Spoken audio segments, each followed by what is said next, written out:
For this video, magmamanual po tayo. Yan, gagamitin po natin. Ito nga po mga boss, sisimulan nga po natin. Ito nga po mga boss, ginagamit nga po ang ating tire big breaker. Ayun nga po, tanggal na nga po yung lapat ng goma sa rim. At dito naman po mga boss, lalagyan nyo na rin po ng ating chemical na pampadulas para safe po kasi ang ating tires at ating rim. At dito nga po mga boss, babalik rin naman po natin sa kabila naman side ang ating taranggalin sa pagkalapat. At ito nga po mga boss, gagamitin po ulit natin ating tire big breaker. At yun nga po mga boss, pinakaling na, boom, tanggal na. At syempre mga boss, lalagay ulit tayo ng ating chemical. At dito na nga po mga boss, ipinapahiran nyo na nga po. Yan, paikot-ikot, lahat po yan lalagyan niya. Okay, so lang po kung paano gawin nga po mga boss natin. At yun na nga po mga boss, gagamitin na po ng ating nga po manual tire cable. Yun, at yun nga po mga boss, medyo yun. Yun. Yan. Check.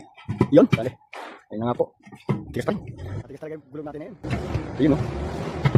Tanggal siya baby. At yun nga po mga boss, tanggal na. Thanks for watching.